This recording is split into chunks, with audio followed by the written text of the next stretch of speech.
Buenos días amigos, pues vamos a meditar, a hacer una reflexión sobre este tercer domingo de Cuaresma. Meditemos el Santo Evangelio según San Juan. Se acercaba la Pascua de los judíos y Jesús subió a Jerusalén. Encontró en el templo a los vendedores de bueyes, ovejas y palomas, y también a los cambistas sentados detrás de sus mesas. Hizo un látigo con cuerda y los echó a todos fuera del templo con ovejas y bueyes, y derramó las mesas desparramando el dinero por el suelo. A los que vendían palomas les dijo: saquen eso de aquí y no hagan de la casa de mi padre un lugar de negocio. Sus discípulos se acordaron de lo que está escrito: me devora el celo de tu casa. Los jefes judíos intervinieron: ¿qué señal milagrosa nos muestras para justificar lo que haces? Jesús respondió: destruyan este templo y yo lo reedificaré en 3 días. Ellos contestaron: 46 años demoraron en la construcción de este templo, ¿y tú piensas reconstruirlo en 3 días? En realidad, Jesús hablaba de este otro templo que es su cuerpo. Solamente cuando resucitó de entre los muertos, sus discípulos recordaron lo que él había dicho y creyeron tanto en la Escritura como en estas palabras de Jesús. Jesús se quedó en Jerusalén durante la fiesta de la Pascua, y muchos creyeron en él al ver las señales milagrosas que hacía.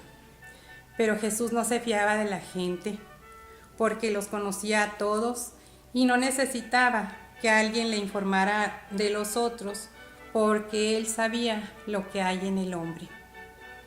Palabra de Dios. Alabamos, Señor. Bueno, respecto a este evangelio, vamos a hacer una meditación sobre lo que nos dice el Papa, nos decía el Papa Benedicto XVI. Cuando Jesús expulsa del templo a los vendedores y a los cambistas, el evangelista ofrece la clave de lectura de este significativo episodio en el versículo de un salmo: el celo por tu casa me devora.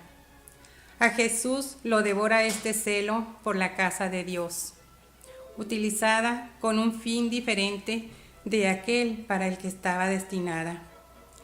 Ante la petición de los responsables religiosos que pretenden un signo de su autoridad, en medio del asombro de los presentes afirma: destruyan este templo y en 3 días lo levantaré. Palabras misteriosas, incomprensibles en aquel momento, pero que San Juan vuelve a formular para sus lectores cristianos observando: él hablaba del templo de su cuerpo. Sus adversarios destruirán este templo, pero él al cabo de 3 días lo reconstruirá mediante la resurrección. La muerte dolorosa y escandalosa de Cristo se coronará con el triunfo de su gloriosa resurrección. La muerte dolorosa y escandalosa de Cristo nos prepara para revivir en el triduo pascual este acontecimiento central de nuestra salvación. Contemplamos al crucificado, vislumbrando ya en él el resplandor del resucitado. Bueno, pues ya tenemos un nuevo templo. Diremos: ¿otro? Sí, pero no estamos hablando de la construcción de otro templo protestante o de los testigos de Jehová. Gracias a Dios. Se trata de un templo muy especial. Verás cuál es este templo. En las 2 semanas anteriores meditábamos en el significado existencial y espiritual del desierto. Nos dice la Escritura que Jesús se retiró 40 días al desierto. Y también de la montaña. Recordemos que se trató de la transfiguración de Jesús. Ahora nos toca detenernos en el templo. Esta es la tercera etapa de nuestro camino cuaresmal. Y este es también el tema del evangelio de este tercer domingo de Cuaresma. Si cuando hablamos del desierto y de la montaña decíamos que eran lugares privilegiados, para la oración, con mayor razón lo es el templo. Pero Juan está para presentarnos una escena dramática e impresionante. Jesús, con una violencia insólita, va a expulsar a los mercaderes de ese lugar de oración, que es el templo. Y para comprender mejor este pasaje, tratemos de penetrar en las circunstancias históricas del relato. Nos encontramos ya muy próximos a la Pascua. Las fiestas pascuales eran las celebraciones religiosas más importantes del año para todo judío. En ellas conmemoraban la liberación de Israel del yugo del faraón y de la esclavitud de Egipto.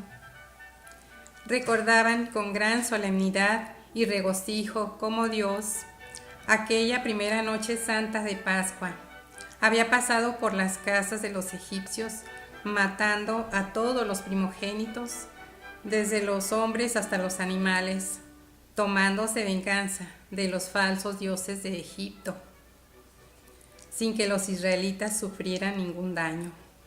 Pascua significa precisamente el paso del Señor.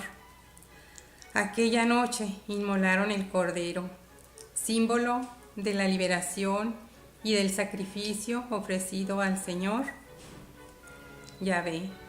Y eran tan importantes esas fechas que todo judío piadoso, incluso los de la diáspora, debían viajar a Jerusalén, al menos una vez en la vida, para dar gracias a Dios por estos gloriosos acontecimientos de salvación. Por eso, con ocasión de las fiestas de Pascua, Jerusalén se atestaba de peregrinos venidos de todas las partes del mundo conocido. La ciudad santa contaba por entonces con unos 50,000 habitantes, y se dice que para estas celebraciones llegaba a albergar incluso hasta 500,000 de visitantes. Durante esos días, la gente se dirigía al templo a orar, a ofrecer limosnas y holocaustos, además de la inmolación solemne del Cordero Pascual. Pero todos estos animales debían de ser ritualmente puros, y los sacerdotes se encargaban de aprobarlos, pues entre comillas, ¿verdad? Los que habían sido comprados fuera del templo eran considerados no aptos para el sacrificio. Por supuesto que eran los sacerdotes quienes disponían de esos animales idóneos y los vendían a los peregrinos en el recinto del templo 2 o 3 veces más caros del costo ordinario. Y por si fuera poco, tenían que comprarlos con moneda local. Por eso existían tantos puestos de cambistas, de cambiamonedas. Y en cada cambio le robaban a la gente una buena tajada. Obviamente, los dueños de todo este comercio eran los saduceos y los sumos sacerdotes. Esos sacerdotes del templo con Ananías y Caifás a la cabeza. Así, en cuestión de 2 semanas, hacían su agosto y obtenían ganancias superlativas, más que durante el resto del año. Bueno, ¿cuál fue el espectáculo que contempló Jesús al entrar ese día al templo? Un griterío, la algarabía de la gente y la discusión de los cambios de moneda, los pleitos en los abusos de la venta de animales y el ir y venir de todo el mundo, buscando cada uno su particular interés.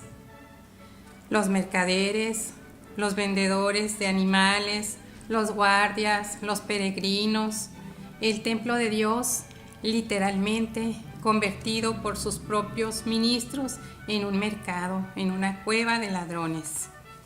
Es entonces cuando nuestro Señor, sin pronunciar palabra alguna, pero arrebatado por una santísima ira e indignación, cogió unos cordeles con los que formó un látigo y con toda la furia de su santo celo comenzó a expulsar a los vendedores, a volcar las mesas de los cambistas con el dinero, a derribar las sillas y a sacar todos los animales del templo. Quiten todo esto, les mandó con toda la audacia de su autoridad, y no conviertan la casa de mi Padre en una cueva de ladrones.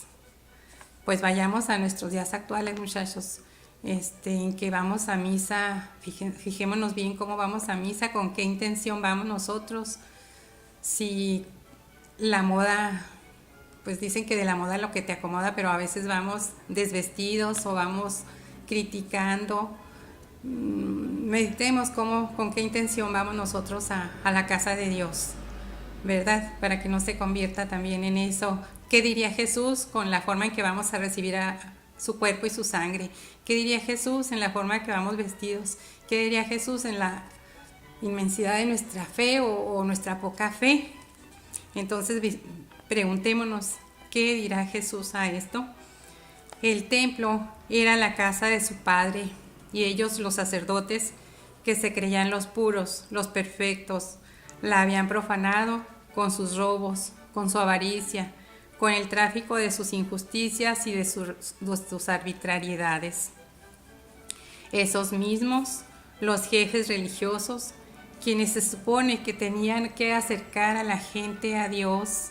Por eso Jesús se revela contra tanta hipocresía y tanta falsedad, y viene a purificar el templo. Pero los intereses económicos de los sacerdotes eran demasiado elevados como para quedarse callados, y una vez más se encaran con Jesús, como ya lo habían hecho tantas veces, para ponerlo a prueba, y le preguntan con qué autoridad hace él esas cosas. Estaba pasando por encima de su poder y destruyendo sus intereses demasiado egoístas y mezquinos. Destruyan este templo y en 3 días lo levantaré. Claro que ellos se burlan. 46 años se han tardado para construirlo, y tú dices que en 3 días lo vas a reedificar. Pero es que ellos no entendían ni jota, como siempre. Pero Jesús, nos dice el evangelista, hablaba del templo de su pueblo. Ha comenzado una nueva era, la edad mesiánica que ya había anunciado desde el inicio de su predicación, y que ellos nunca comprendieron, porque tenían su corazón cerrado, ¿verdad? Jesús es el nuevo templo. Con él ha comenzado el Nuevo Testamento, la nueva alianza, el tiempo nuevo de la iglesia. De hoy en adelante ya no va a importar tanto el edificio material de piedra y de madera construido en Jerusalén, porque el cuerpo del Señor es el verdadero templo, el cuerpo místico de Cristo compuesto por todos los bautizados. Jesús, con su pasión, muerte y resurrección, inició también la verdadera Pascua. Él es nuestra Pascua y nuestro Cordero Pascual, inmolado por nuestra salvación. La verdadera liberación no es, hermanos, la liberación de Egipto, sino la de la esclavitud del pecado y de la muerte eterna. Hemos llegado, pues, a la tercera etapa de nuestro itinerario cuaresmal, que nos va preparando para celebrar la Pascua del Señor. Vivamos ya desde ahora unidos a Jesucristo nuestro Señor, con el corazón purificado por el amor a Él y a los hermanos. La autenticidad de nuestro culto cristiano y de nuestra devoción tiene que medirse por las obras y la caridad hacia el prójimo, y el propósito de esto es la autenticidad de nuestro culto cristiano y de nuestra devoción tiene que medirse por las obras y por la caridad hacia el prójimo, que dijo Jesús: lo que hagan con uno de estos más pequeñitos, conmigo lo hacen. Pues es todo por ahora, muchísimas gracias y que Dios los bendiga. Hasta luego.